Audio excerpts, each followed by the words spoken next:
केंद्रीय कृषि राज्य मंत्री ने कई मुद्दों पर अपनी बात रखी है। भागीरथ चौधरी ने विपक्ष पर भी निशाना साधा और कहा कि भ्रम फैला रहा है विपक्ष।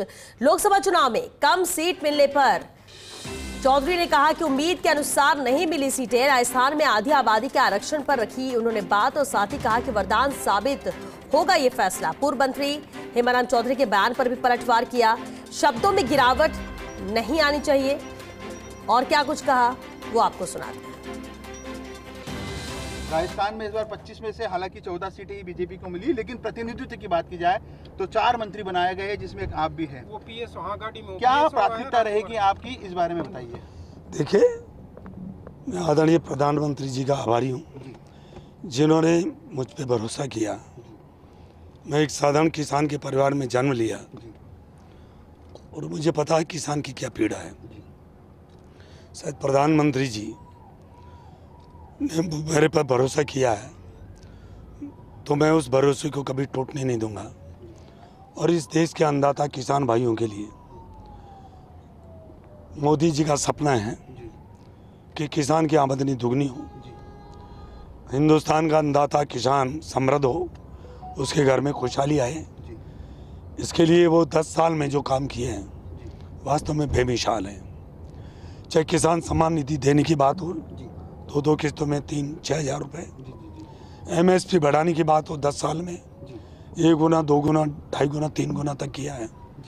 तो किसान को समृद्ध करने के लिए मोदी जी ने बहुत प्रयास किए हैं। राजस्थान की भौगोलिक परिस्थिति आप जानते हैं, क्योंकि आप किसान कौम से आते हैं, जाट समाज से आते हैं। इस बार जो लोकसभा चुनाव रहा, झुंझुनू, सीकर, चूरू, ये जाट बेल्ट है, किसान कौम की बेल्ट है।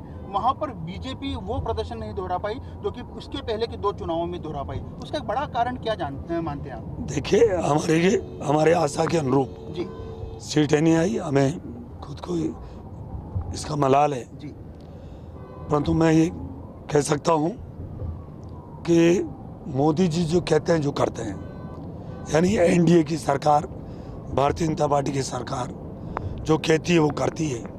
विपक्ष झूठ बोलती है और जल्दी से जनता के बीच में झूठ को फैलाती है। झूठ तेजी से फैलती है और सत्य है वो देरी से उजागर होती है, पर अंततः सत्य की विजय होती है।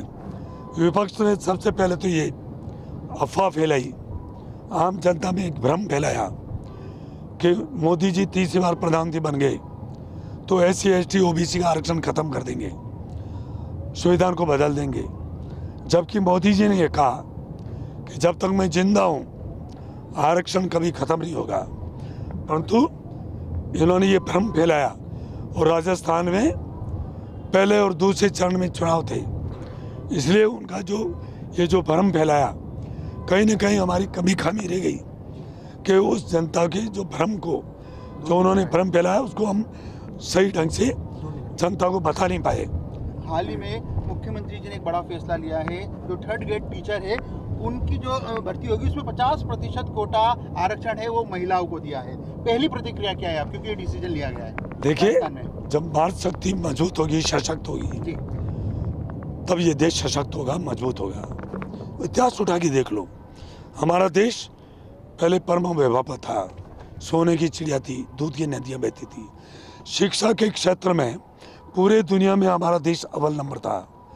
नालंदा और तक्षशिला विश्वविद्यालय इसके साक्षात प्रमाण हैं।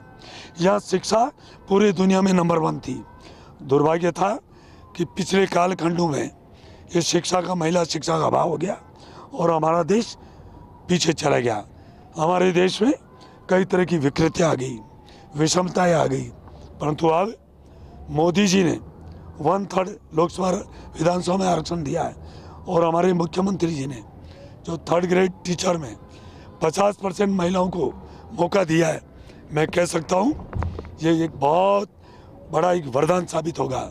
जी, राजस्थान की भजनलाल सरकार ने एक मंत्रिमंडलीय उप समिति का गठन भी जो पिछली अशोक गहलोत सरकार ने नए जिले बनाए थे, नए जिलों का पुनर्गठन किया था, उसकी समीक्षा के लिए खासतौर पे 17 नए जिले बनाए, 3 संभाग मुख्यालय बनाए। हाल ही में हेमाराम चौधरी है, उनका एक बयान आया है, विवादित बयान, जो उनके पद के अनुरूप नहीं है, मुख्यमंत्री जी को लेकर दिया है कि वो ऐसा नहीं कर सकते, उनके अपशब्दों का प्रयोग करा है। किस तरह देखते हैं इस प्रकार की बयानबाजी को? देखिए, चाहे कोई भी हो, सार्वजनिक जीवन हो चाहे ऐसे ही जीवन हो, शब्दों में कभी गिरावट नहीं आनी चाहिए, चाहे कोई भी हो, चाहे उनकी तरफ से हो चाहे हमारी तरफ से हो। कभी शब्दों में गिरावट कभी जीवन में नहीं आना चाहिए। और ये सरकार है, गुण अवगुणों का सारा विश्लेषण होगा और जो भी जनता के लिए अच्छा होगा वो फैसले करेंगे।